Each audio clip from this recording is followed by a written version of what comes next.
It's time to talk some NBA play-in basketball. Yeah, for the fourth straight year surrounding the Miami Heat because we have a preview of the Heat Hornets game on Tuesday night in depth on this episode. Hornets are 5.5-point favorites. It's actually the widest spread in the play-in. Both Portland and the Warriors in the West are 4.5-point underdogs. It's a 1.5-point spread in the Sixers Magic game. So the odds makers in Vegas believe the Hornets are the biggest lock to win in the play-in, which is a little surprising to me, even though I'm lower on the Heat than many.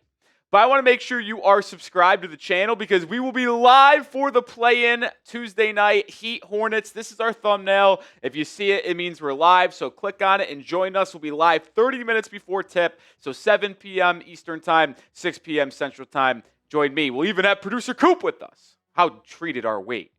But let's get into the injury report for both teams. Miami's really not that important. Pelle, Larsson, Simone, Fontecchio, Nikola Jovic, and Dru Smith are listed as game time decisions, but Larsson is likely going to be playing. He was held out of the regular season finale due to precautionary reasons. Fontecchio isn't even in the rotation. Jovic and Dru Smith aren't either. So the only player that actually matters is Pelle Larsson, but I do expect him to play without a shadow of doubt Tuesday night.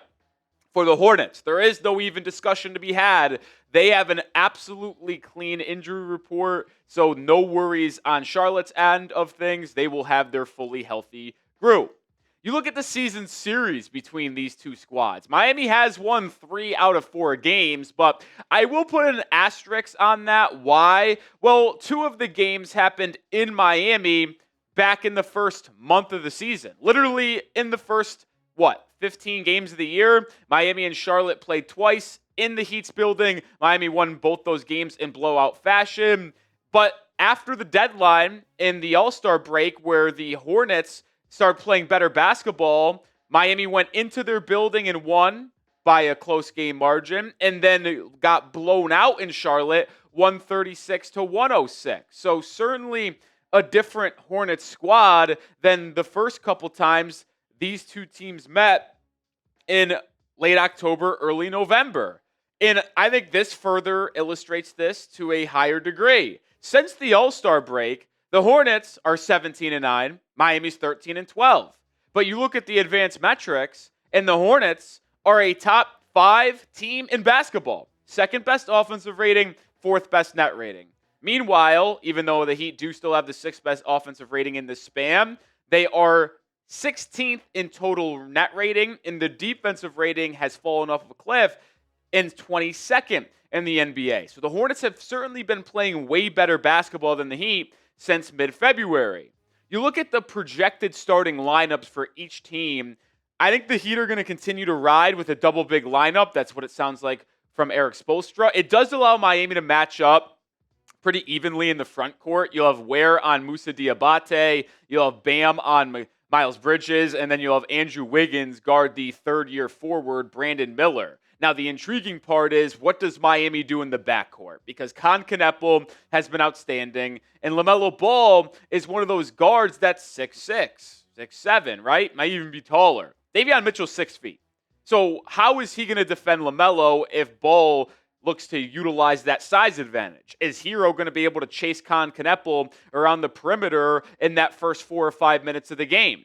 Another reason why I wanted to bring up the projected starters for each team is because this Hornets starting 5 is one of the best 5-man lineups in the entire NBA. They have played the 4th most minutes out of any 5-man lineup this year. So they have a lot of experience and a lot of continuity.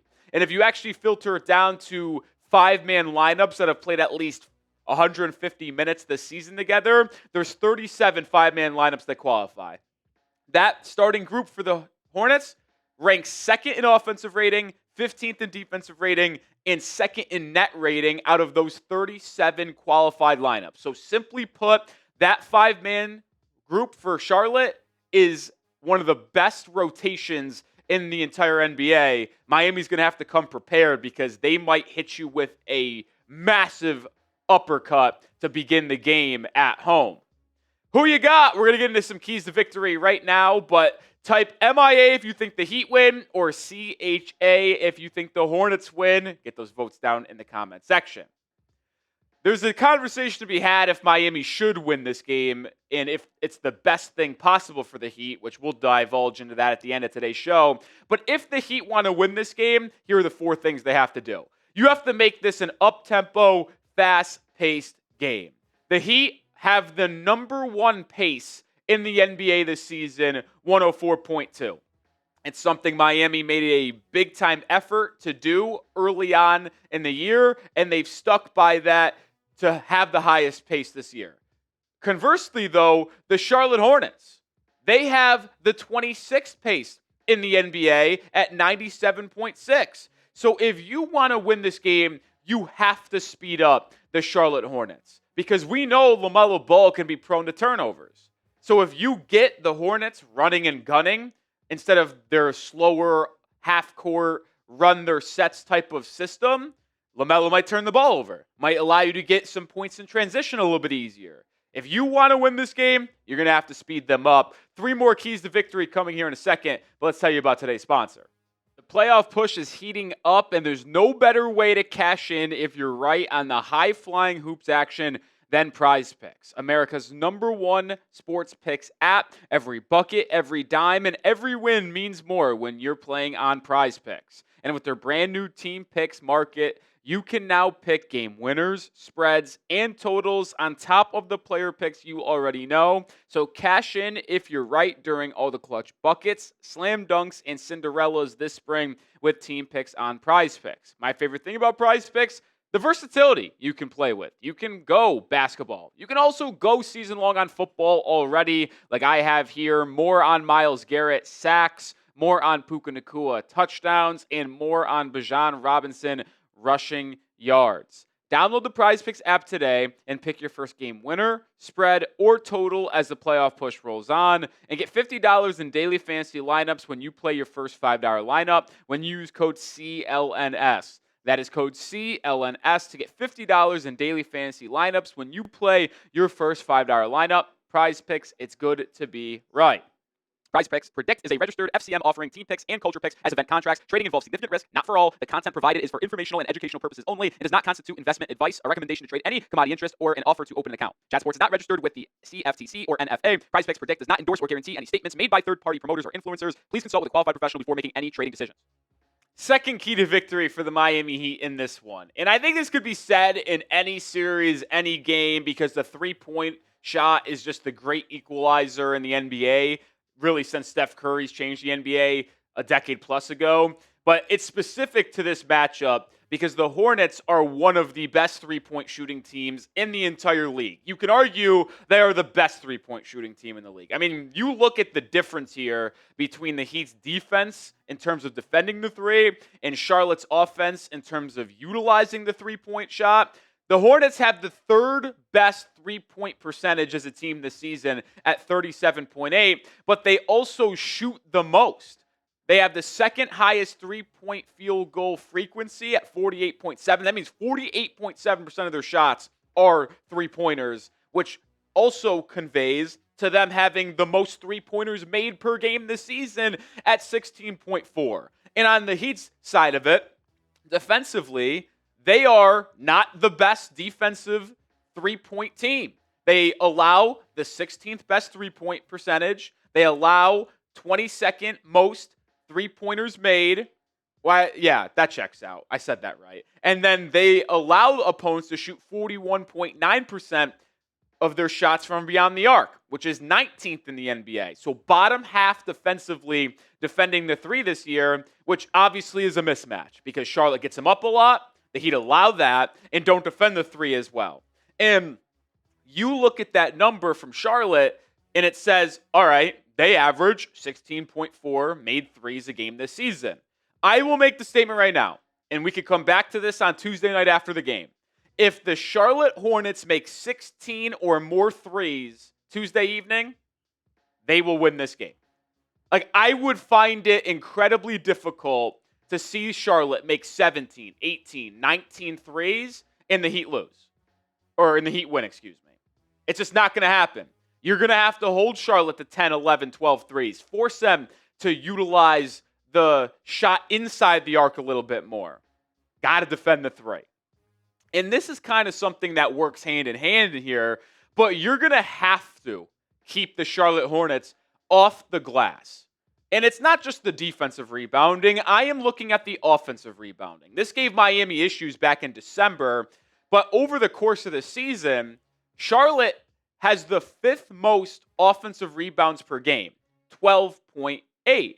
So they create a lot of second opportunities for themselves, whether it's Brandon Miller, Bridges, Diabate attacking the offensive glass, Ryan Kalkbrenner, the 7'2 big man out of Creighton, coming off the bench. But it all ties in, and it's kind of the play style of Charlotte. Do they play the most up-tempo game? No, but when they get into their half-court set, they are very similar to Alabama college basketball in terms of they want to get to the rim, they want to shoot a lot of threes. That's where their diet of shots come from. But no matter where they shoot from on the floor, they are going to be extremely aggressive trying to create another opportunity and crashing the offensive glass. You shoot a lot of threes. What does that mean? A lot of long rebounds, long shots, long misses. And if you get those offensive rebounds and track them down, well, what does that do? It puts the defense in rotation, which either allows easy putbacks or kickouts for more wide open looks from beyond the arc. So it's this kind of ever-ender cycle for Charlotte. Put up a lot of threes, crash the glass, kick out for more threes, make threes, win ball games. That's kind of what Charles Lee and Charlotte wants to do. So if the Heat are going to win this game, they have to limit the second opportunities for the Charlotte Hornets, and they have to defend the three-point shot. The final key to victory for Miami. If the Heat are going to win, I think they need to get ahead early and stay ahead. I don't envision Miami being able to come from behind in this one. And I'll be honest, if it's a tight game, aka a clutch game, where it was a 5-point game with under 5 minutes to go at any point, I don't see the Heat winning because they are not a good team in the clutch. They have only played 33 games this year in the clutch. So there has been a lot of blowouts this year, whether it be the Heat getting blown out or the Heat blowing a team out. They're 17-16 when it's a clutch game. So they're 500. And you look here, they're, still top half in the NBA in offensive rating in the clutch, but they become an awful defensive team. Why is that? Well, it's because one of Tyler Hero or Norman Powell are out there, and what happens? When teams slow it down and need a bucket late, they're going to go right at Hero or Norman Powell, two guards that don't defend at a below average level because that's how bad they are. Heat are negative 6.1 in clutch this year. That's 21st in the NBA. Now, one saving grace for Miami is the Hornets aren't very good either. They actually are 25th in net rating in clutch games. So you could argue, hey, if the Heat keep it close, maybe they are better suited to win this tight game late. But with how many times I've seen Miami blow a game in the final 5 minutes because their inability to score the basketball and defend consistently, I am going to give the edge to Charlotte, especially because they're the home team as well, and they'll be able to feed off that crowd. If it was in Miami, maybe I would give the Heat the advantage if it's a tight game late. But because it's on the road, I think it favors Charlotte just a little bit.